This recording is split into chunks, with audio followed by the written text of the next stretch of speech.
Bonjour à tous, j'espère que vous allez bien. On est aujourd'hui lundi 21 août et j'ouvre un nouveau vlog. Après une petite coupure de 3 semaines, je suis ravie de vous retrouver dans un nouveau vlog. J'ai pas vlogué en vacances, contrairement à l'année dernière. Pendant mes vacances, j'avais fait des vlogs lecture et je vous montre un petit peu ce que je faisais pendant mes vacances. Cette année, j'ai pas eu envie de faire ça. Donc voilà, peut-être que ça reviendra l'année prochaine. Pendant mes vacances, j'ai pas mal lu. Ils sont derrière moi, les livres, ils sont ici. J'ai lu 10 livres cet été. Je vous dis dans le dernier vlog que je ne sais pas en fait ce que je vais lire, parce que je ne sais pas exactement le temps que j'aurai à accorder à mes lectures.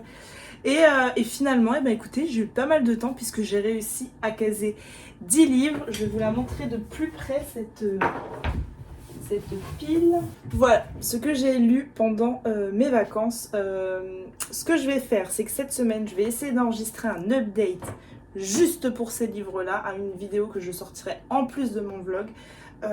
Je fais ça cette semaine. Si je vois que je n'ai pas le temps, je vous reparle de cette pile à lire dans le vlog. Sinon, j'espère que vous avez passé un bel été, j'espère que vos vacances se sont bien passées, j'espère que vous avez passé de chouettes moments même si vous n'étiez pas en vacances. Bref, j'espère que vous attaquez cette rentrée en forme. Pour mon retour de vacances, j'ai décidé d'attaquer de si beaux horizons de Coralie Collier, qui est donc paru il y a assez peu de temps aux éditions City. Coralie Collier, c'est une autrice que je connais déjà, que j'ai déjà lu cette année d'ailleurs. Alors je l'ai attaqué, je l'ai attaqué samedi, quand on revenait de vacances sur la route, mais j'ai lu 30 pages. Et pourtant, j'ai mis 14 heures à revenir, donc j'aurais pu lire beaucoup plus. Alors, j'ai pas de difficulté à lire, pourtant, en voiture, mais là, je sais pas. J'avais pas du tout envie de lire, j'avais pas du tout envie d'être sur mon téléphone. Voilà, j'avais 14 heures et je n'ai quasiment rien fait pendant 14 heures, à part des sudoku. Donc, écoutez, pourquoi pas. Donc, je l'ai attaqué surtout hier. Je me suis arrêtée hier soir à la page 198. Je vais pouvoir vous pitcher un petit peu l'histoire maintenant que je suis bien dedans. Et en fait, ce livre, c'est l'histoire d'Alice. Alice, c'est une jeune femme assez sensible qui a un passé assez complexe, j'ai envie de dire. Alors ça, on le découvre au fur et à mesure, hein, c'est pas marqué sur la quatrième, mais voilà, qui a une vie, une enfance, etc. assez complexe. Et Alice, elle vient de perdre sa grand-mère. Et elle se souvient à ce moment-là qu'il y a 6 mois, elle avait trouvé à l'arrière d'un taxi un portable. Ce portable, il appartient à une jeune femme, et quand elle va en fait vouloir appeler quelqu'un, je sais plus exactement comment ça se passe. Ipso, tu peux arrêter tes bruits de cochon. Et en fait, elle va appeler un numéro. C'est pas vrai, hein? Arrête tes bruits de cochon. Donc, je disais... Bon, écoutez, il y aura le chien qui fait le bruit de cochon derrière, je suis désolée. Ipso, tu vas mourir ou quoi? Stop! Je disais donc, elle rallume ce téléphone et super, ce téléphone n'a pas de mot de passe, il n'est pas protégé, et elle tombe sur un nombre incalculable d'appels en absence qui vient notamment d'un numéro. Elle rappelle à ce numéro et elle tombe sur une grand-mère au bout du fil qui est complètement désespérée, qui lui demande de rentrer, etc. Quelques jours plus tard, elle décide contre toute attente de se rendre sur les lieux. C'est-à-dire qu'en fait, elle tape maison, il me semble, dans le GPS du portable, ou je sais plus exactement comment ça se passe. Et elle se retrouve sur l'île de Noirmoutier et elle frappe à la porte d'Yvette, et Yvette aussitôt va la prendre pour Célia. Alors évidemment, Yvette, elle sait qu'Alice n'est pas Célia, mais elle a envie de faire semblant. Et en même temps, Alice, elle va rentrer dans le jeu. Elle va rentrer dans le jeu d'Yvette, et elle sait également qu'elle n'est pas Célia, évidemment. Et elle va très vite apprendre que Célia est décédée et que cette grand-mère porte un très lourd deuil, très très difficile pour elle. Et en fait, elles vont avoir une espèce de relation pour un petit peu se reconstruire. J'en suis à la page 198. Pour l'instant, j'aime bien, je suis pas transcendée pour l'histoire. J'ai peur que ça soit trop prévisible. Mais peut-être que je me trompe et peut-être que je vais être surprise. Mais ça, je vous en reparlerai quand je l'aurai terminé. Tu peux pas aller dans le tapis où tu vas d'habitude? Pourquoi tu respires si fort? Sinon, j'ai reçu des petits colis. Celui-ci, il était dans ma boîte aux lettres. J'ai pas une boîte aux lettres normalisée, donc en fait, bien souvent les colis, il faut que je sois là, sinon je les ai pas. Donc pendant les vacances, c'est un peu compliqué.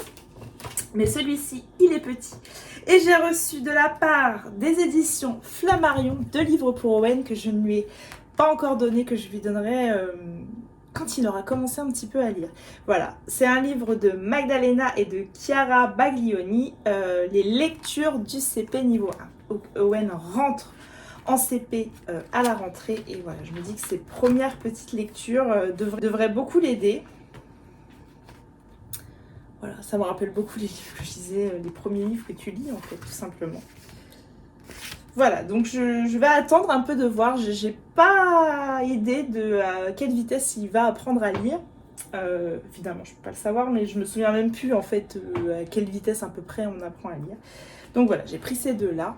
Et je remercie énormément les éditions Flammarion pour l'envoi. Sinon, aujourd'hui, j'ai reçu 2 colis. J'en ai un autre qui m'attend à la poste qu'il faudra que j'aille récupérer dans la semaine. Alors, le premier colis, il me vient du Cherche Midi. C'était pas un grand suspense. Hein. Et c'est un nouveau Cozy Mystery qui va sortir au Cherche Midi. Et je suis très curieuse en fait. Je trouve le packaging est génial. On a ici une petite phrase sur le devant de la boîte où c'est marqué « Bon sang Dahlia, vous ne vous rendez pas compte comme les enquêtes comme celle-ci peuvent être dangereuses. Mais Johnny, n'est-ce pas ce qui les rend amusantes ?» Johnny, c'est un nom que j'adore retrouver dans les livres. Ne me demandez pas pourquoi. Je pense que c'est Johnny de Dirty Dancing. Bref. Alors, faites pousser votre propre dahlia. Ah.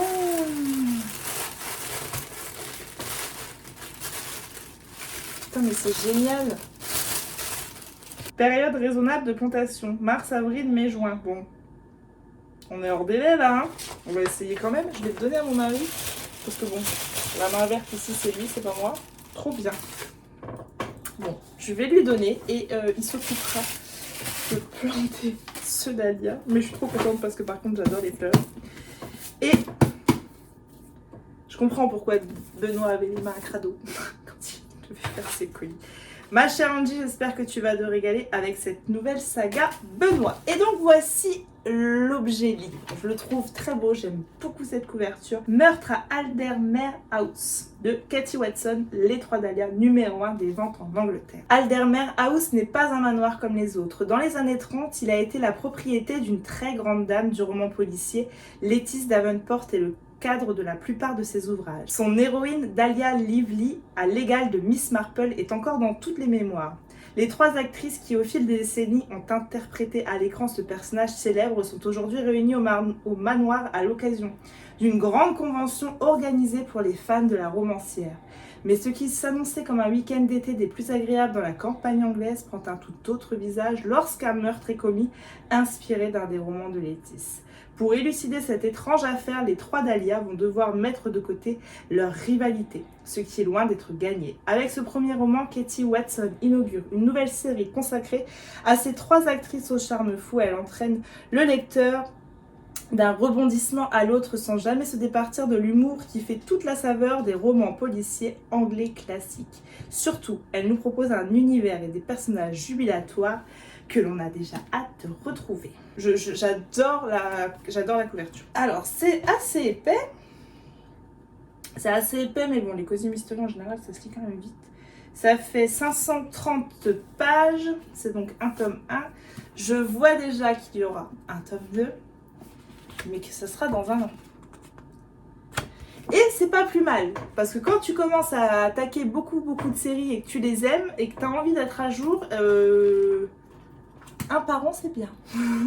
Voilà, ce Cozy Mystery paraîtra le 28 septembre au Cherche Midi. Je vais essayer de le lire avant, mais je suis pas sûre que j'y parviendrai.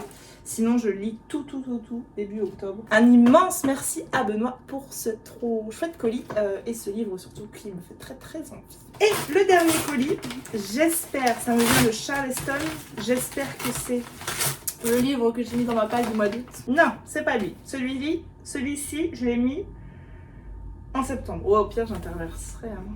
Et j'ai donc reçu autant des damnés et des bénis de Ayobami Adebayo par la lauréate du prix littéraire Les Afriques 2020. Donc c'est un des livres de la rentrée littéraire Charleston. Je vais également vous lire la 4e. Eniola, 16 ans, ressemble déjà à un homme. Depuis que son père a perdu son emploi, il tente de subvenir aux besoins de sa famille et passe ses journées à faire des courses pour l'atelier de couture local, à collectionner les journaux, à mendier quand il le faut, tout en rêvant d'un avenir meilleur. Fille d'une famille riche, Waraola évolue quant à elle dans une sphère privilégiée. À 28 ans, cette jeune médecin espère enfin contenter ses parents en épousant... Ça y est, je vais avoir un fourru pour rien.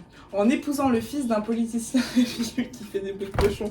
Les vlogs de qualité sont de retour, vous les attendiez, ils sont là. Ça va, Ipso? Faut que je monte parce qu'il est content. Hein.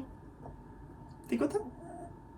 Donc, fille d'une riche famille, Waraola évolue quant à elle dans une sphère privilégiée. À 28 ans, cette jeune médecin espère enfin contenter ses parents en épousant le fils d'un politicien en pleine ascension. En apparence, les vies d'Eniola et Waraola sont diamétralement opposées, mais un jour, alors que des violences éclatent à travers le pays, leurs trajectoires vont entrer en collision. Un puissant conte nigérien moderne dans lequel Ayobami Adebayo met en lumière le fossé entre les pauvres et les nantis et la force de notre humanité commune. Pareil, il est assez costaud. Il fait 500 pages. Donc voilà, normalement celui-ci je le lis en septembre. J'ai demandé 2 livres de la rentrée littéraire Charleston. Et celui-ci c'est septembre. Et j'avais mis l'autre en août. Si l'autre n'arrive pas, je lirai celui-ci. À moins que ce soit mon colis qui est à la poste. Je sais pas, enfin bref. En tout cas, il sera lu ce mois-ci ou le mois prochain. Un énorme merci à Charleston pour l'envoi. Voilà, c'est tout ce que j'avais à vous dire pour ouvrir ce vlog. Je vous reprends plus tard. Je vous reprends, on est mercredi. Je vous reprends parce que je viens de faire une petite réception. J'ai commandé des livres sur la Fnac. Alors c'est vrai que d'habitude je préfère aller en librairie, mais là c'était un coup de tête. J'étais dans mon lit un soir et j'ai passé commande. J'ai très envie en ce moment de lire davantage de fantastique, fantasy, etc. Et je sais pas si c'est le fait d'être partenaire Hachette, Hiro et d'avoir lu comme ça plusieurs Disney, etc. qui m'ont donné vraiment très envie. C'est quelque chose que je lisais beaucoup plus avant d'être sur la sphère Bookstagram, et c'est vrai que depuis, j'en lis de moins en moins. Et cet été, en fait, j'avais très envie quand j'étais en vacances d'en lire, et j'en avais pas spécialement sous la main qui me faisait envie. Du coup, hier, avant-hier je crois, parce que ça a été très vite, j'ai passé commande sur la Fnac. Alors je vais vous montrer ça. J'en ai commandé 3, là je pense qu'il n'y en a que 2, parce qu'il y en a un, c'est une précommande. C'est 100% sponsorisé par ma carte bancaire. Hein. Ah bah non, je crois que c'était lui la précommande. Je sais plus, bref. Je me suis commandé Ariane de Jennifer Saint, je sais pas comment on dit. C'est un hardback avec un... Je vais l'ouvrir, c'est un peu vite. Avec un jaspage que je trouvais trop beau. Voilà, j'ai eu envie de me le prendre en hardback parce qu'en fait c'est ça que je vous dis. J'ai assez peu de hardback dans ma bibliothèque, j'ai assez peu de beaux livres avec des jaspages. Et je trouve ça dommage pour une amoureuse des livres comme je le suis. Bref, je me suis donc commandé celui-ci. L'objet livre, il est très beau. Le jaspage est très joli. On va enlever la jaquette. Hop. Voilà, quand on retire la jaquette, il est comme ceci. Et à l'intérieur, il est vraiment beau. Hein. Donc ça paraît aux éditions Sabran, je ne sais même pas comment on dit. Je vais vous lire la 4e. De tout temps, ce sont bien souvent les femmes qui paient le prix des crimes des dieux et des hommes. Le roi Minos règne d'une main de fer sur la Crète, terrorisant ses ennemis vaincus, ses sujets et sa propre famille. Lorsque la cité d'Athènes envoie 12 de ses enfants en sacrifice au terrible Minotaure, la princesse Ariane se rebelle.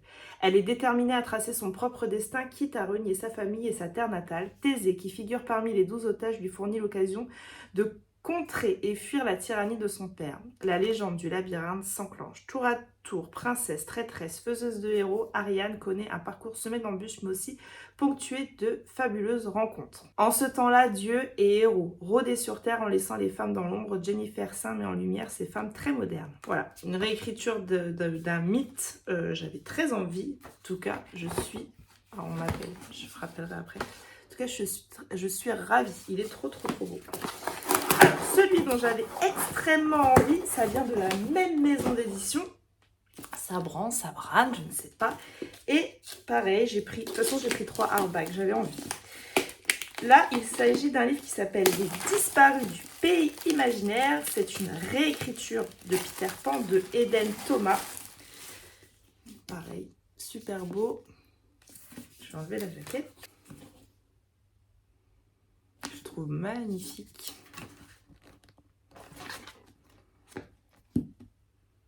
Le jaspage, il est superbe. Il y a 5 ans, Wendy a été portée disparue avec ses 2 petits frères. Elle sera retrouvée au bout de 6 mois seule dans les bois. Quelques années plus tard, 2 enfants disparaissent à nouveau, rappelant à Wendy de sombres souvenirs. Alors qu'elle rentre chez elle dans une route sombre à travers bois au volant de son pick-up, une forme gisant sur la chaussée l'oblige à s'arrêter. Il s'agit d'un jeune garçon qui prétend connaître Wendy et pourrait bien être la clé du mystère entourant toutes ces disparitions d'enfants. Il s'appelle Peter. Voilà, c'est celui-ci pour lequel à la base j'ai passé commande. Et voilà, j'avais trop envie de le lire, celui-ci. 480 pages. Voilà, Les Disparus du Pays Imaginaire. L'autre d'avant, je ne vous ai pas dit combien de pages il faisait. Il est plus... Ah bah non, il fait la même taille. 380 pages aussi. Et le dernier, alors ça, c'est un livre que j'ai, qui m'a surtout attiré par son jaspage. Je l'ai vu chez Steph de Piketty il y a quelques temps. Et j'avais trouvé le jaspage trop beau. Et puis là, en fait, en faisant cette commande, il était dans des suggestions. Et je me suis dit, oh, bah, je vais le prendre. Donc, le jaspage, c'est ça. Voilà. Et le livre, c'est La chasseuse et l'alchimiste, qui paraît donc aux éditions Big Bang d'Alison Seft. Donc là, il n'y a pas de jaquette. J'aime autant, parce que j'aime pas les jaquettes trop. Je préfère quand c'est directement sur le livre.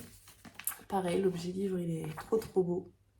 Le jaspage, il est incroyable. Margaret en est sûre, si elle remporte cette chasse, sa mère Evelyn rentrera enfin à la maison. Mais même si elle n'a pas son pareil avec un fusil, Margaret doit trouver un alchimiste comme partenaire, c'est la règle. Weiss n'est pas alchimiste, du moins pas encore. Il a été congédié par tous ses maîtres et Evelyn représentait sa dernière chance. Quand il arrive au manoir, Margaret accepte qu'il y reste à une condition qu'il soit son partenaire de chasse. Bien qu'il forme une équipe improbable, Weiss admire cette fille qui a survécu seule dans cette maison branlante emplie de fantômes et de chagrins. Et quand bien même Weiss sème le chaos dans sa vie très ordonnée, Margaret comprend vite qu'il sait lui aussi ce que c'est d'être un paria. Alors que la chasse approche, ils vont découvrir une magie noire susceptible de leur offrir la victoire, à condition de réussir à survivre jusque-là.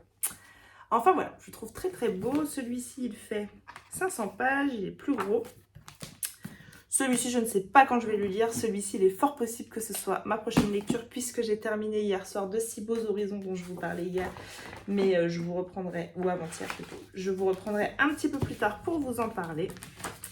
Enfin voilà, j'avais envie de fantaisie fantastique.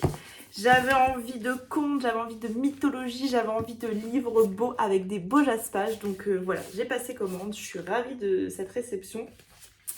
Et ouais, il est fort possible que j'attaque celui-là. Enfin bref, je sais pas si j'aurai le temps de lire de toute façon aujourd'hui.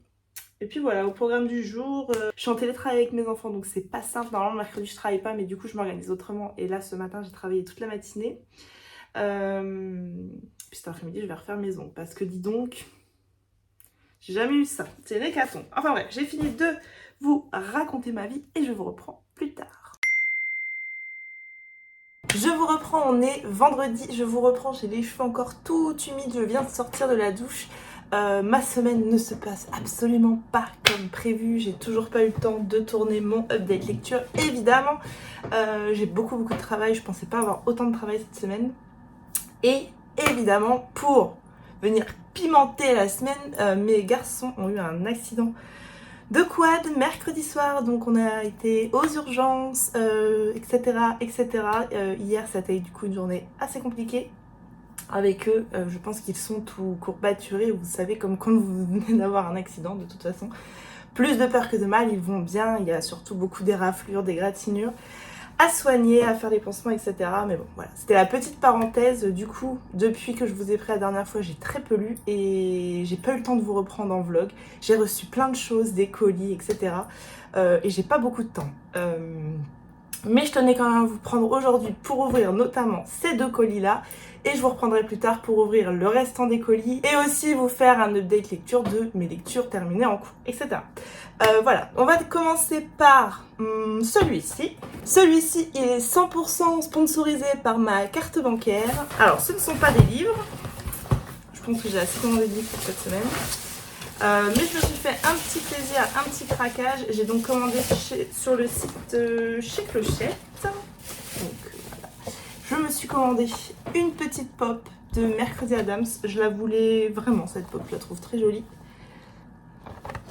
Je collectionne principalement les pop Disney et les pop Tim Burton. Donc je me suis dit que celle-ci c'était la bonne excuse puisque bon, c'est une série de Tim Burton mercredi. Désolée pour les pros, on n'unbox pas les pop. Je vous êtes en PLS. Moi mes pop je les ai. Voilà. Oh, elle est trop mimi avec le petit tache sur le nez. Et elle a un socle. Elle va tenir dans ma bibliothèque et pas se casser la gueule toutes les 30 secondes. Je la trouve trop jolie. Gros craquage. En fait, j'ai cru que j'étais... Oh, il y a un petit badge avec. Oh, trop mignon. Ah oui, je crois que c'est parce qu'il y avait tant d'euros de commande, tu as un badge. Et alors, ça, je suis tellement contente de l'avoir reçu. Début juin, je me cherche un nouveau Launchfly. J'en ai un seul, j'ai le Hercule que j'adore, que j'aime d'amour. Et je me suis dit, tiens, j'aimerais bien m'en commander un autre, plutôt pour la saison automne, Halloween. J'en vois un magnifique sur lequel je craque. Et en fait, quand je m'intéresse de plus près à ce sac, je vois qu'il faut le précommander et que les précommandes arrivent début août. Sauf que début août, je suis partie en vacances.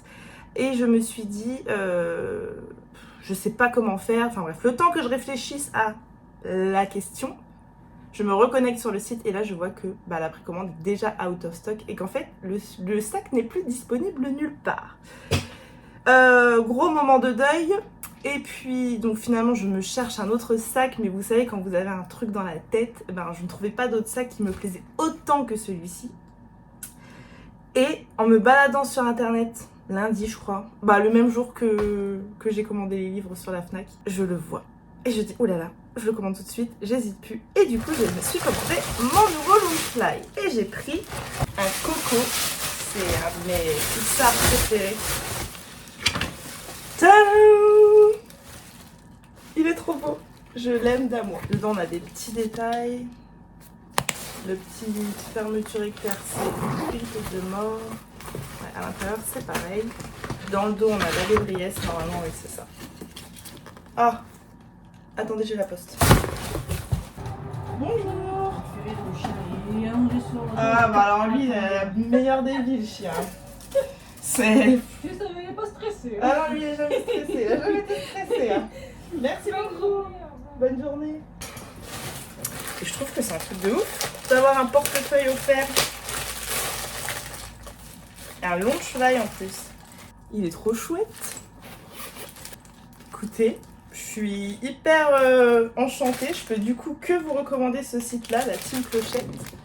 Ici, incroyable, vraiment incroyable. Donc voilà, voilà pour mes petits achats sur le site.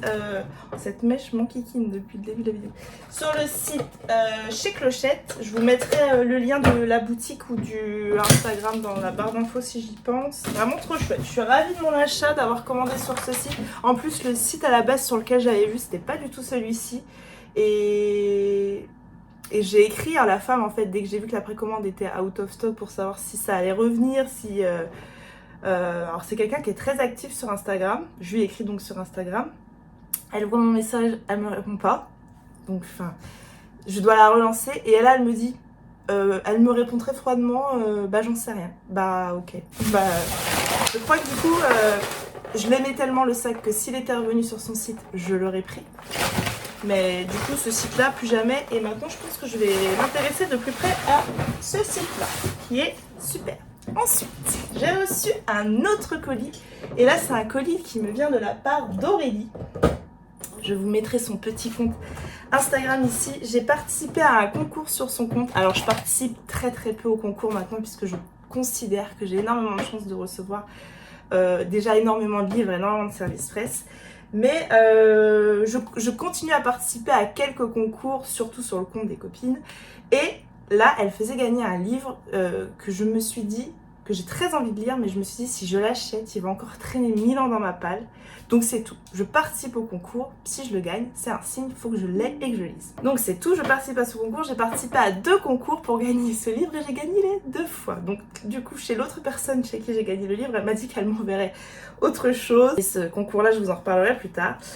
Du coup, j'ai gagné chez Aurélie et elle m'a dit, je vais te faire un petit colis, ce qui est vraiment très très gentil de sa part. J'espère qu'elle n'a pas fait de folie, parce que c'était la condition. Hein. Si elle me faisait un colis, c'était pas de folie. Oh, elle est dingue. Je crois qu'on n'a pas la même notion du pas de folie, surtout. Bon, déjà, je vois un marque-page. Beaucoup trop mignon. Voilà. Le renard, c'est mon animal préféré. Il est en espèce de... Enfin, c'est pas du bois, mais peut-être même si, en fait, je sais pas. Il est trop trop joli. Ensuite, j'ai d'autres marque-pages qui viennent de la boutique d'Adelcha. Boutique que j'aime beaucoup. Hop, un petit marque-page avec tous les contes. Il est trop chouette. Et en premier, c'est Peter Pan. Il va du coup rejoindre ma lecture en cours puisque j'ai attaqué la réécriture du Peter Pan. Il est trop joli. J'aime trop. Je crois qu'elle a fait des folies. Hein. Ensuite, il y a un petit mot dedans. Il est trop mignon, ce petit mot. Je suis très touchée. Je continue parce que je suis très sensible du coup avec tout ce qui s'est passé ces derniers jours. On va continuer. Ensuite, j'ai un joli petit carnet. Est-ce qu'on a jamais assez de carnet? Ceci, je m'en sers tout le temps. J'en ai toujours à portée de main. J'annote pas mal mes livres avec ça. Et j'en avais plus, c'était les derniers. Ils sont trop chouettes. J'adore ces petits machins là. Alors, voici la raison initiale du colis. Je vois qu'il y a beaucoup trop de choses. Non, mais il y a beaucoup trop de choses là-dedans. Oh. On avait dit pas de folie. Alors, voici. Je suis toujours très très émue quand on envoie des colis. Voici le livre pour lequel j'ai participé. Et il s'agit donc de Toujours là pour toi de Christine Hanna. C'est la série Netflix que j'ai regardée il n'y a pas longtemps, dont je vous ai parlé ici, il me semble, et également sur Instagram. C'est un beau petit pavé quand même ce livre. Il fait plus de 730 pages en poche. Et voilà, je suis hyper contente du coup que ce livre rejoigne ma palle. J'ai adoré la série Netflix. J'ai eu un énorme coup de cœur pour la série Netflix. Un coup de cœur comme ça faisait assez longtemps que je n'avais pas eu pour une série. Et voilà, du coup, je suis hyper contente d'avoir reçu le livre. Ensuite,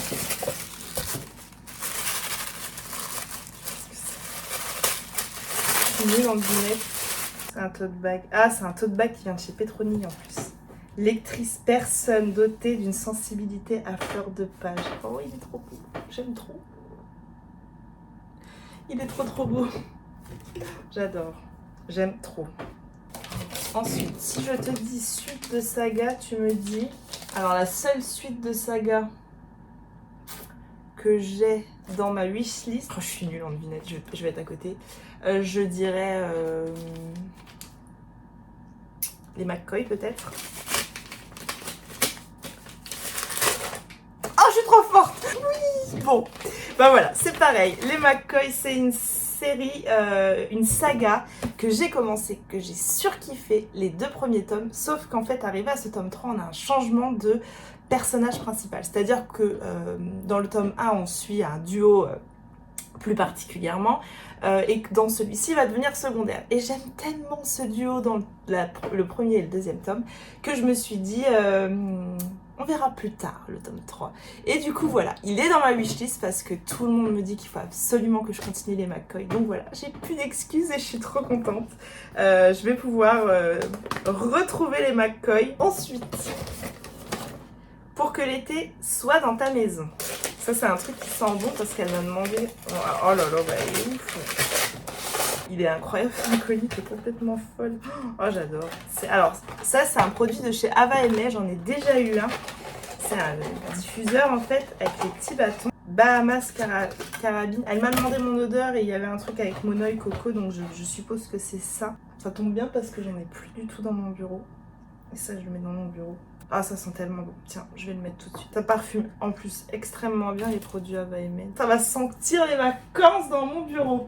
Un indispensable pour une grande lectrice comme toi. Oh, je connais pas du tout ce carnet. Un carnet de lecture. Oh, il est super bien fait. Je connais pas du tout ce carnet-là. Je sais pas d'où ça vient. Il est chouette et il est bien fait parce qu'il y a tout un tas de choses. Donc le titre, l'auteur, la page, le genre, le mot sur l'auteur résumé, mon avis. Si je l'ai lu en papier, audio, acheté, etc., je le trouve super bien fait ce petit carnet. Trop chouette. Il reste encore quelque chose. Un one shot en plus dans ta palle. Oh, je suis trop contente. T'as vraiment tapé dans le mille parce que je pense que t'as pris les livres, enfin, t'as pris deux des livres qui me donnent le plus envie dans ma palle. Alors celui-ci, Un bûcher sous la neige, de Suzanne Fletcher, En fait, quand j'ai enfin voulu me le procurer à l'époque, il était en rupture et en réédition pour nous offrir cette merveilleuse édition que je trouve très jolie chez J'ai lu. Et voilà, et puis depuis, j'essaye quand même de faire très attention à mes achats et à ne plus acheter comme j'achetais avant. Pendant les vacances, je suis enfin parvenue à passer en dessous des 100 livres dans ma palle. C'est plus le cas depuis que je suis rentrée, puisque j'ai eu des achats, etc. Mais là, voilà, je suis autour de 105 livres dans ma palle. Je voudrais vraiment baisser ma pile à lire parce que c'est quelque chose qui me stresse. Et du coup, voilà, j'essaie d'acheter raisonnablement.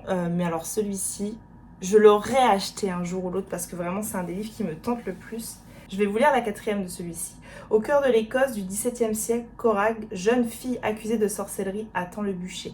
Dans le clair-obscur d'une prison putride, le révérend Charles Leslie, venu d'Irlande, l'interroge sur les massacres dont elle a été témoin. Depuis sa geôle, la voix de Corag s'élève au-dessus des légendes de sorcières et raconte les Highlands enneigées, les cascades où elle lave sa peau poussiéreuse. Jour après jour, la créature maudite s'efface et du coin de sa cellule émane une lumière, une grâce qui vient semer le trouble dans l'esprit de Charles. Voilà, il me tente énormément ce livre, je suis tellement contente de l'avoir dans ma palle, puisque du coup, il faut que je le lise maintenant qu'il est dans ma palle et que j'en ai extrêmement envie. Je crois que c'est un livre assez lent, assez contemplatif, enfin on verra bien, mais je suis trop contente. Un énorme merci à Aurélie, je vous remets son compte Instagram ici, j'aime beaucoup le compte Instagram d'Aurélie, donc n'hésitez pas à aller faire un petit tour sur son compte Instagram. Merci énormément pour ce colis.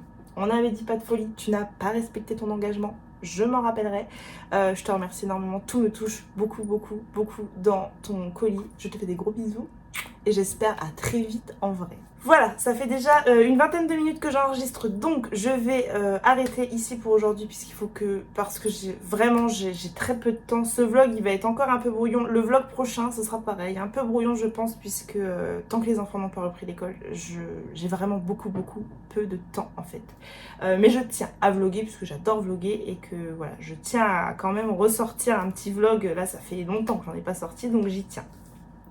Donc voilà, je vous reprends très vite pour faire un petit update lecture et ouvrir les colis qui sont en attente. Je vous reprends, on est dimanche et je vous reprends enfin pour vous parler un petit peu de ce roman que j'ai terminé cette semaine, de Si beaux horizons de Coralie Collier, qui est donc un roman qui est paru aux éditions City. Je vous ai fait le pitch un peu plus tôt. Voilà, c'est l'histoire d'une jeune femme qui trouve un portable dans une voiture et qui 6 mois après, à la mort de sa grand-mère, en fait, décide de s'intéresser à ce fameux portable qu'elle a trouvé dans une voiture. Et ce portable va la mener sur la très jolie île de Noirmoutier, chez une femme qui a donc perdu sa petite fille. Parce qu'en fait, ce portable, il appartenait à donc Célia, la petite fille d'Yvette, et elle a perdu son portable et quelques instants après, elle est décédée. Et donc voilà, les deux femmes vont un petit peu s'aider à se reconstruire chacune à leur manière dans ce deuil. Alors parfois, c'est une limite un peu floue, un peu tendancieuse, parce que parfois Yvette, elle s'adresse à Alice en lui disant Célia. Elle la prend vraiment pour la petite fille et elle rentre dans son jeu en fait, Alice. Alors elles ont conscience toutes les deux que ce n'est pas sa grand-mère, que ce n'est pas sa petite fille, mais voilà, elles se reconstruisent de cette manière. On comprend évidemment qu'il y a une tragédie, une autre tragédie qui a brisé cette grand-mère. parce qu'en fait voilà, tout le long du livre elle tient un petit bout de ficelle entre les doigts. J'avais très peur que ce soit prévisible et puis finalement non, pas du tout.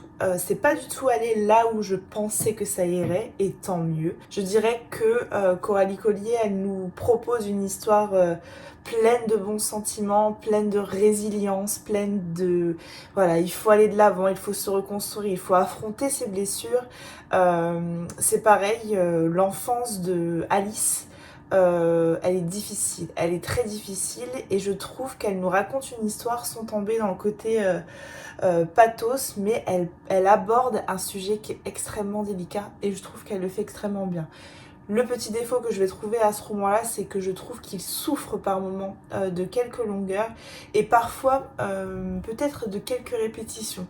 Donc en fait, les deux femmes sont ensemble, on assiste à une scène de vie et d'un coup, tu as l'une des deux, alors parfois c'est Yvette, parfois c'est Alice, qui s'égare dans ses pensées, et au moment où elle revient de cet égarement, c'est toujours un peu la même tournure de phrase, un peu, et ça ouais, je me suis dit... pas que c'était maladroit, mais que ça pouvait être dit autrement. Et que parfois, effectivement, j'ai trouvé qu'il y a quelques longueurs. Mais sinon, l'histoire est très jolie. C'est vraiment une belle histoire de résilience. Je me répète. Alors évidemment, il y a des choses prévisibles. Évidemment.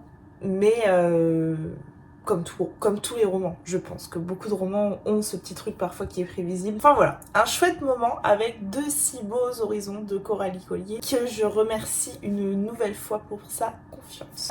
Niveau lecture, je suis toujours dans mes disparus du pays imaginaire, alors j'en suis vraiment à la fin. J'ai mis mon petit marque-page, ça fait classe, hein, qui dépasse avec Peter Pan.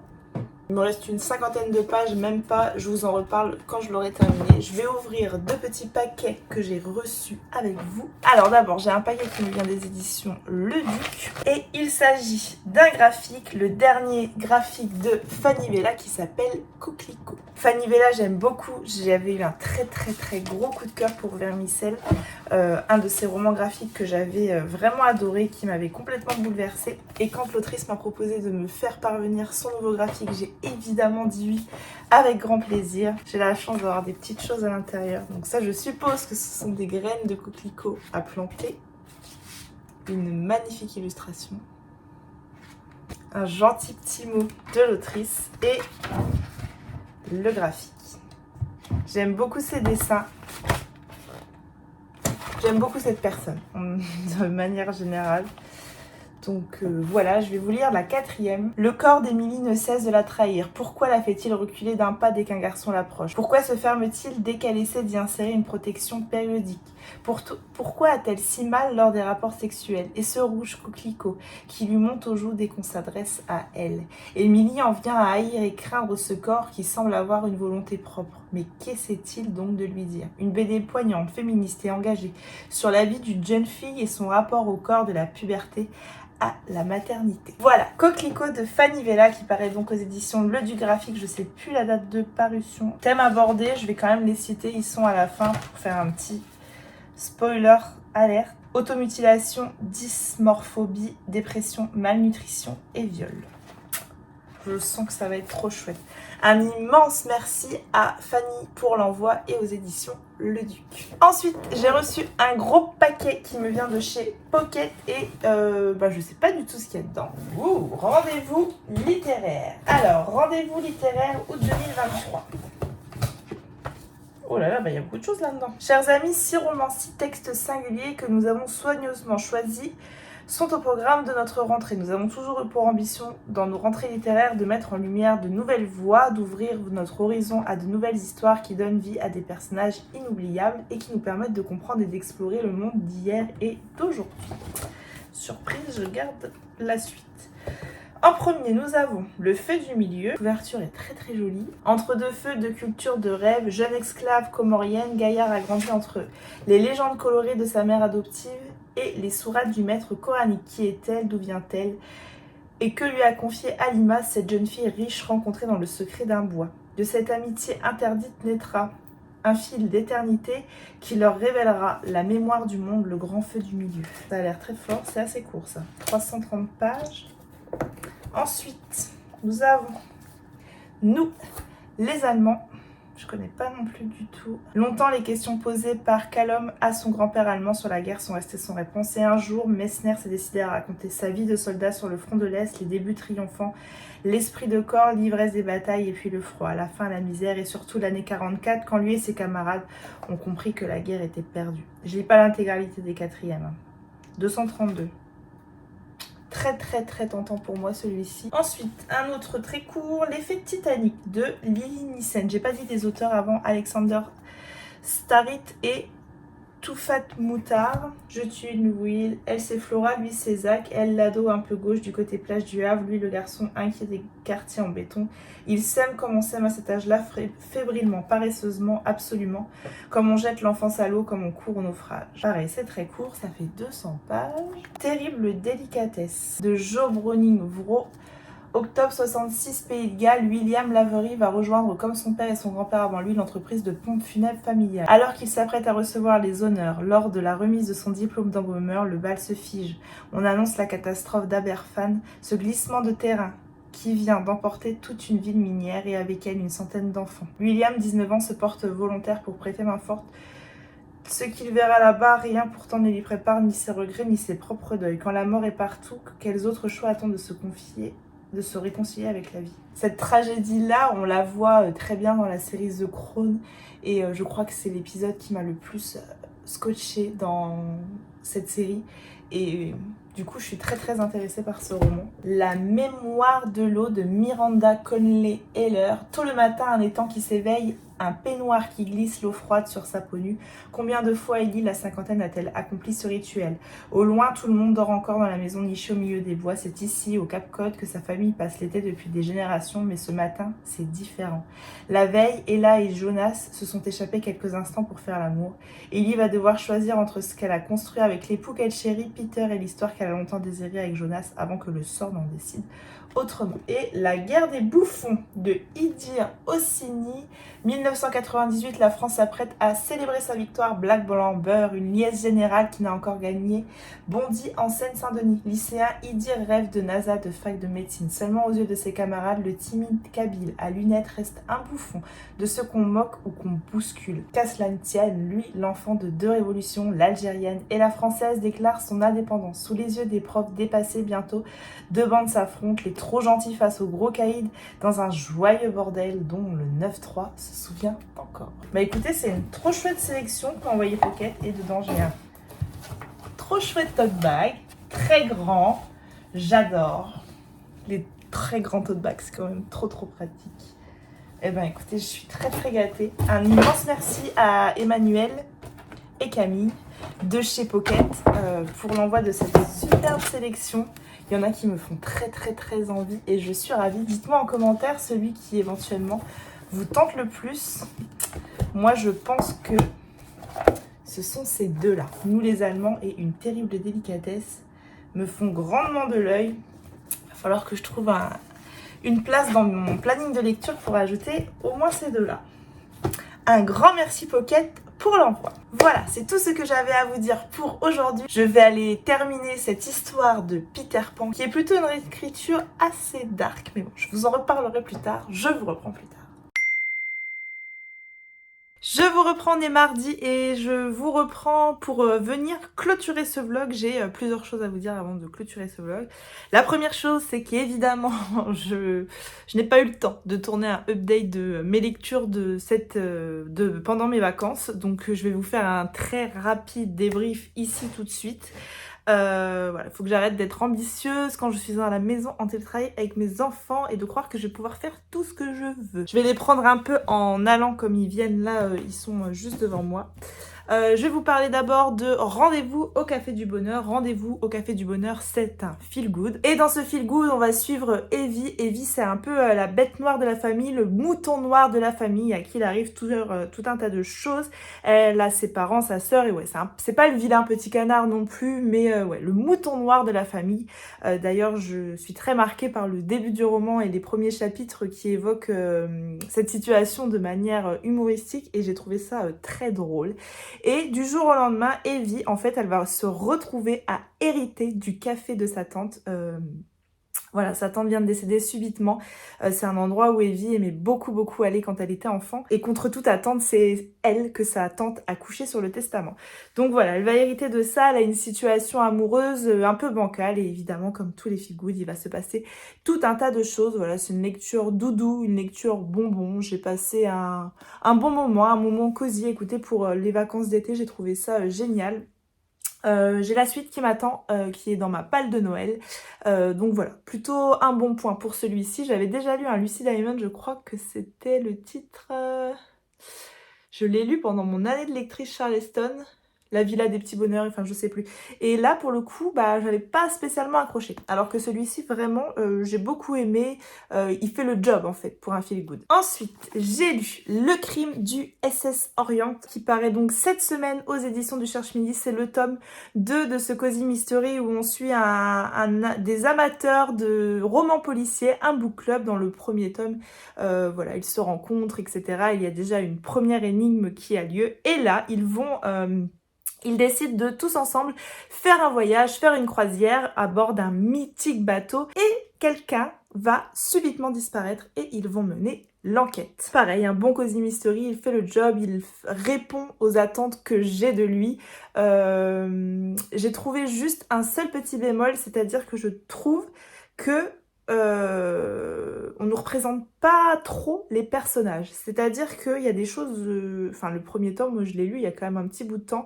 Et je me disais, mais mince, qui est qui a fait quoi, je me rappelle pas. Et je trouve que il n'y a pas assez de petites piqûres de rappel. Alors évidemment, faut pas te redépeindre tous les personnages et tous leurs profils. Mais j'aurais aimé davantage. Parce que c'est vrai qu'il y a des choses dont je ne me rappelais plus. Et voilà, donc du coup là je sais que je vais me faire une fiche de lecture pour celui-ci, pour quand sortira le tome 3, que je puisse me rafraîchir davantage la mémoire. Mais sinon écoutez, l'enquête est hyper sympa, le dénouement est pour moi inattendu, je me suis encore une fois de plus fait berner par un Cozy Mystery et celui-ci, bah écoutez, j'attends le tome 3 maintenant avec impatience. Ensuite, gros coup de cœur pour La Ligne Verte de Stephen King. Je pars sur ce roman, je le lis dans le cadre du challenge qu'on a organisé avec le gang. Et dans le challenge, il y avait lire un Stephen King. Le seul que j'avais dans ma palle, c'est La Ligne Verte. La Ligne Verte, c'est un de mes films préférés avec Tom Hanks. Je crois qu'il est dans le top 3 de mes films préférés, des films qui m'ont fait le plus pleurer, qui m'ont le plus chamboulé, retourné, etc. Et du coup, évidemment, j'aborde ce roman en connaissant l'histoire, mais surtout avec énormément d'attentes et en partant des fétistes, en fait, en me disant que j'ai tellement aimé le film que je ne pourrais pas autant aimer le livre. Eh bien, c'était une erreur de ma part. J'ai autant aimé le film que le livre. La dernière fois que je l'ai visionné, La Ligne Verte, ça remonte quand même à un petit bout de temps. Et du coup, il y a des petites choses dont je me rappelais plus. Alors, c'est des détails, évidemment, parce que l'histoire en elle-même, je m'en rappellerai toute ma vie. Elle m'a marqué énormément, cette histoire. En fait, ici, on va suivre un homme, un vieil homme qui est en maison de retraite et qui décide d'écrire l'histoire de sa vie et surtout d'un événement qui a marqué sa vie des années et des années en arrière. Du coup, on arrive en 1932 et cet homme, Paul, est gardien de prison, mais pas de n'importe quelle prison. Il est au bloc E à la ligne verte, c'est-à-dire cette ligne qui amène à la chaise électrique.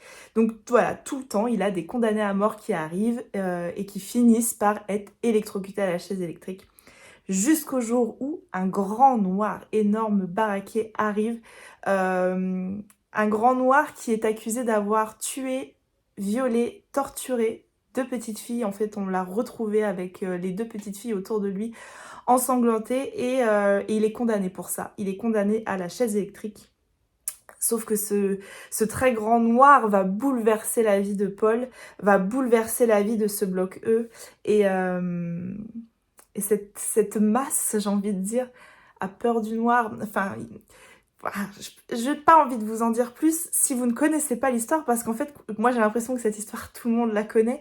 Mais sur Instagram, pour en avoir discuté, en fait, il y a plein de gens qui ne connaissent pas La Ligne Verte. Et c'est incroyable. Il faut absolument lire La Ligne Verte de Stephen King ou regarder le film, parce que franchement, les deux sont très bons. C'est cet énorme black John Café, comme le café, sauf que ça s'écrit pas pareil,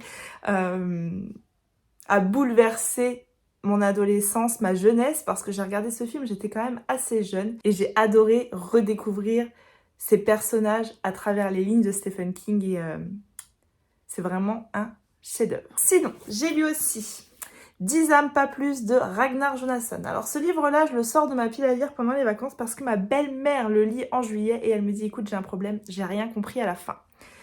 Du coup, je le sors pour qu'on puisse en discuter et écoutez, je le lis.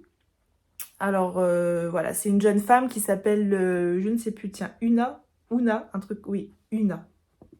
Elle quitte Reykjavik pour Skalar parce qu'en fait, voilà, elle va répondre à une annonce. Skalar, c'est à l'autre bout de l'île.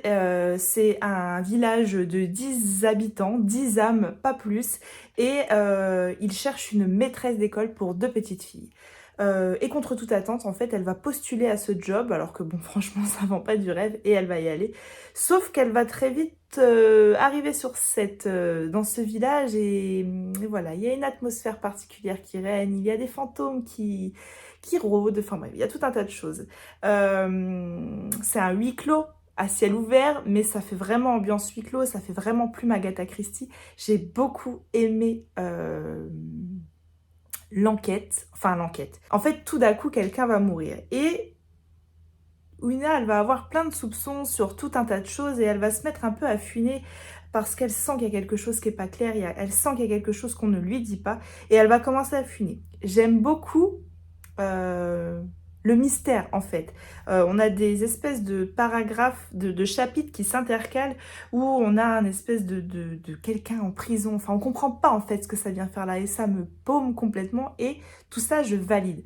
Je valide jusqu'à la fin. Jusqu'à la fin parce qu'en fait, si ma belle-mère ne m'avait pas dit ça, pour moi la fin est évidente. Je lis et ouais, ok, certes ça va très vite, on n'a pas d'explication, mais ok, je la comprends comme ça la fin. Et en fait, en discutant sur Instagram, eh ben on n'est pas tous d'accord sur la fin. Et du coup, voilà, c'est une fin ouverte. Et pourtant, je suis pas contre toujours les fins ouvertes. Mais là, c'est trop flou. Et dommage parce que franchement, l'histoire est bonne. L'enquête, entre guillemets, parce que c'est pas une enquête, est bonne. Et la fin, c'est trop rapide et pas assez clair. Ensuite, j'ai lu De nulle part de Claire Favant. De nulle part, c'est l'histoire de 2 jumeaux abandonnés à la naissance. L'un va se retrouver dans une famille très aisée et l'autre va être adopté par un couple. Et ce jumeau-là, lorsqu'il atteint l'âge de 5 ans, ses parents ont un accident de voiture, le père meurt sur le coup et la mère est dans le coma. Le v'là reparti du coup dans le circuit des familles d'accueil, etc. Puisqu'en fait, il ne peut pas de nouveau être adopté puisque légalement, sa mère n'est pas morte, elle est dans le coma. Donc voilà, il va être ballotté de famille d'accueil en foyer, une enfance très chaotique, très compliquée, jusqu'au jour où les 2 jumeaux se retrouvent. Et ça se passe pas exactement comme on l'aurait pensé, parce que quand un fils à papa qui a été pourri gâté rencontre un garçon qui a eu une enfance très très difficile dans les foyers d'accueil, ça se passe pas exactement comme ça devrait se passer, surtout quand l'un des deux demande à l'autre de prendre sa place. C'est extrêmement bien écrit, Claire Favant elle nous propose un thriller psychologique tortueux. J'ai beaucoup aimé, il y a beaucoup de choses qui sont prévisibles, mais j'ai beaucoup aimé. J'ai beaucoup aimé parce qu'en fait, elle dénonce beaucoup de choses dans ce thriller. Je trouve qu'elle dénonce les conditions en fait en France de ces enfants qui passent de famille d'accueil en famille d'accueil, de foyer, qui appellent à l'aide bien souvent et qu'on n'entend pas parce qu'en fait, on ne donne pas les moyens et aux éducateurs et à tous ces gens qui essaient de sortir de cette merde, ces enfants qui sont placés en famille d'accueil. Et ouais, elle dénonce tout un tas de choses. Elle dénonce toutes ces tragédies que subissent les enfants qui sont placés. Et j'ai trouvé ça très bon. Et j'ai beaucoup aimé la fin. Ensuite, j'ai lu Jamais plus de Colleen Hoover. Et là, on est sur une new romance. Et là, on va suivre... comment elle s'appelle, je ne sais plus, Lily Blossom Bloom, qui est donc une jeune fille qui est à Boston et qui va enfin réaliser son rêve et ouvrir sa boutique de fleurs. Pourtant, elle vient de vivre un drame, elle vient de perdre son père, mais finalement, ce qui devrait être un drame pour le commun des mortels ne l'est pas tant que ça pour elle, puisqu'en fait, son père a été le cauchemar de son enfance, puisqu'il battait sa mère, qu'elle a eu du coup une enfance très perturbée avec cet homme dominateur et cette mère soumise. Et donc voilà, son père est mort, tout semble lui sourire, elle ouvre enfin sa boutique de fleurs et en plus elle rencontre un neurochirurgien qui craque pour elle complètement. Sauf que plusieurs choses vont refaire surface dans sa vie, peut-être des violences conjugales et peut-être un premier amour qui a mal tourné justement à cause de son père. Voilà. Je sais pas trop quoi vous dire de plus au sujet de la 4e, j'ai peur de trop en dire, je pense déjà presque que j'en ai trop dit.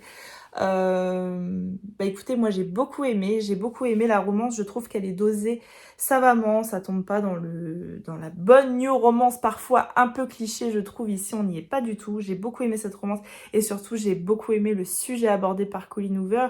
On sait à la fin dans les remerciements que c'est un sujet qui l'a touché de près à un moment donné de sa vie et je le trouve d'autant plus touchant. Elle dénonce merveilleusement bien les violences conjugales sans tomber une fois de plus dans le pathos et dans les clichés. Et c'était chouette. Franchement, c'est le premier Colleen Hoover que je lis, mais je pense vraiment que ça ne sera pas le dernier. Jamais plus ça va être adapté. Je n'attends que ça. J'ai lu le tome 3 et le tome 4 de la saga de Blackwater. Et alors, gros crush encore sur cette saga. J'ai beaucoup aimé le tome 1, j'ai beaucoup aimé le tome 2. En fait, j'aime beaucoup l'atmosphère qu'a réussi à planter Michael McDowell dans les premiers tomes. Et puis surtout ce mystère qui plane, on sait pas trop. Je ne pense pas que j'ai besoin de vous représenter la saga Blackwater.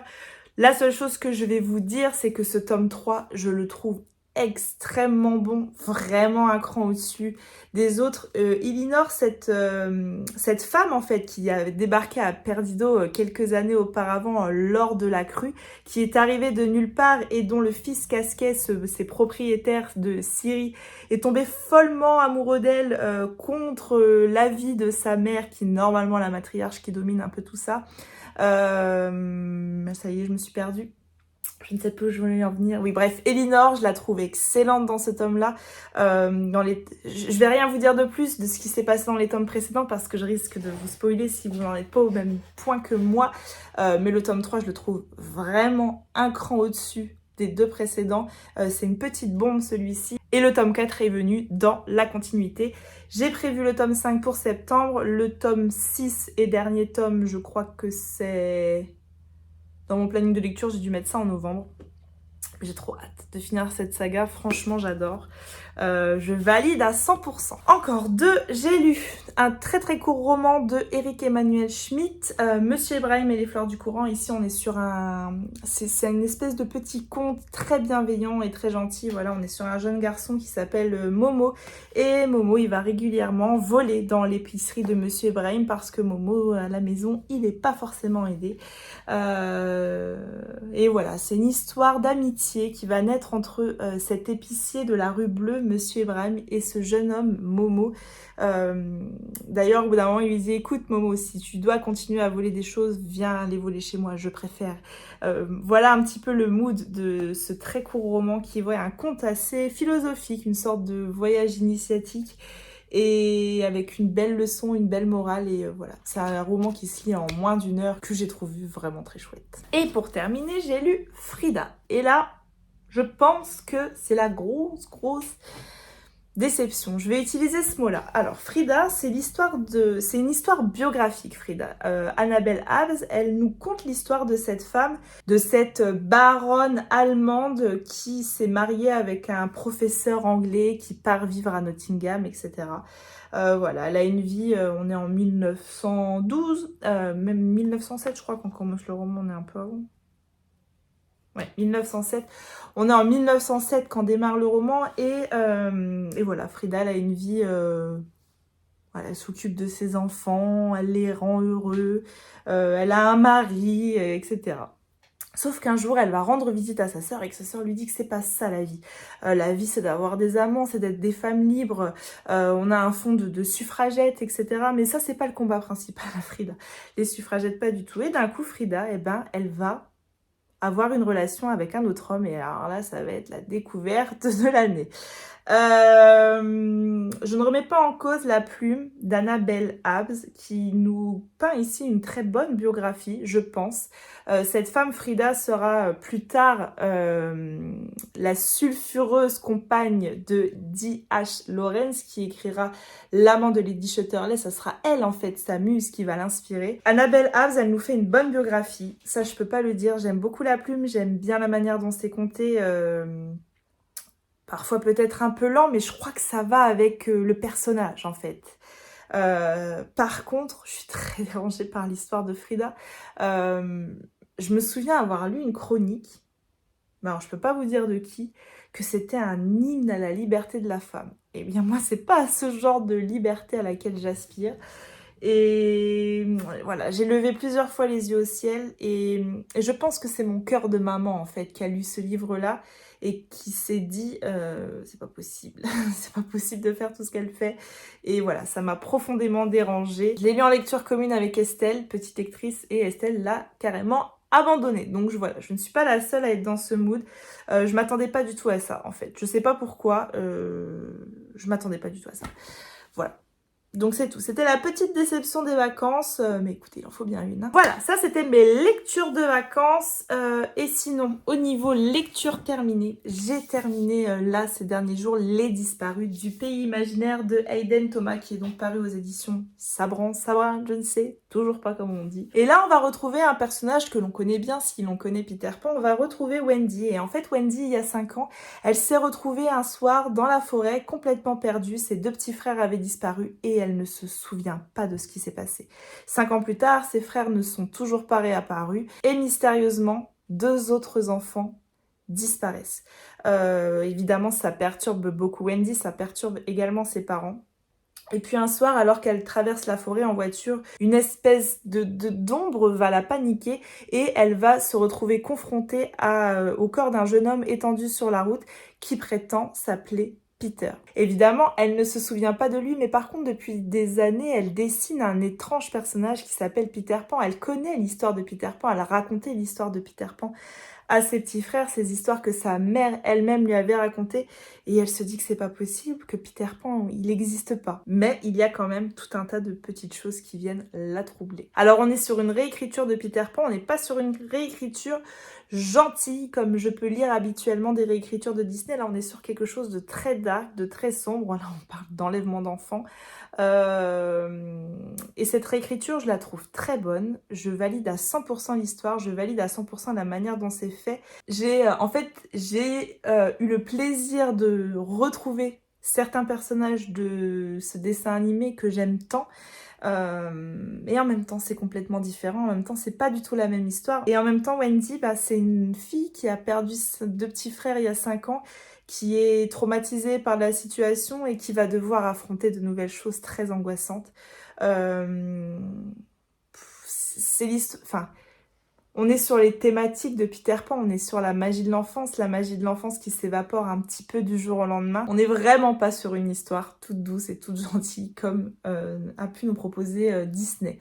Là, on est vraiment sur quelque chose de plus sombre, de plus dark et j'ai pris beaucoup de plaisir en fait à retrouver les personnages de mon enfance d'une toute autre manière. Bref, je valide à 100% Les Disparus du pays imaginaire. Si vous avez envie d'une réécriture de Peter Pan mais sans le côté tout gentil de Disney où là on va être un peu plus sombre, un peu plus dark, vous pouvez foncer. Et évidemment, je redis une fois de plus, mais l'objet livre, il est incroyable. Je sais pas si je vous avais montré l'intérieur, le début des chapitres. Trop joli. Enfin bref, je suis très contente de cet achat, je suis très contente de cette lecture, je ne regrette absolument pas. Et après, je clôture ce vlog. J'ai attaqué Les damnés, Autant des damnés et des bénis de Ayobami Adebayo, qui est donc paru aux éditions Charleston. Et je vais faire quelque chose que je fais extrêmement rarement. Je vais abandonner ma lecture. J'ai lu une centaine de pages et je n'arrive pas à rentrer dans l'histoire. Je m'ennuie cruellement. Je sais pas. Je sais pas du tout ce qui se passe. Je sais pas si c'est pas le bon moment. Je vais le mettre de côté. Peut-être qu'un jour j'y reviendrai, mais pour le moment je vais le mettre de côté. Parce que j'ai lu une centaine de pages et que vraiment je m'ennuie et que pendant ces 100 pages, Bah, en fait, vous savez, quand vous commencez à lire une page et que vous avez l'esprit qui divague, vous recommencez la page et au bout de 2 lignes, l'esprit divague. Et en fait, je ne fais que ça. C'est-à-dire que les 100 pages, j'ai mis une éternité à les lire parce qu'en fait, je n'arrive pas à rentrer dans l'histoire. Je n'arrive pas à être absorbée par ce récit. Peut-être que je passe à côté de quelque chose et que... Mais je le garde, hein, évidemment, le roman, et je le relirai peut-être plus tard. Peut-être que c'est pas le bon moment. Voilà, pour l'instant, celui-ci, c'est un abandon. Voilà, c'est tout ce que j'avais à vous dire pour ce vlog. Comme d'habitude, j'espère que vous avez passé un bon moment avec moi. Comme d'habitude, pour me soutenir, n'hésitez pas à mettre un commentaire, un like ou à partager votre instant de visionnage sur les réseaux sociaux. C'est très important pour moi. Moi, je vous reprends très vite dans un nouveau vlog. Je vous fais des bisous. À bientôt. Bye!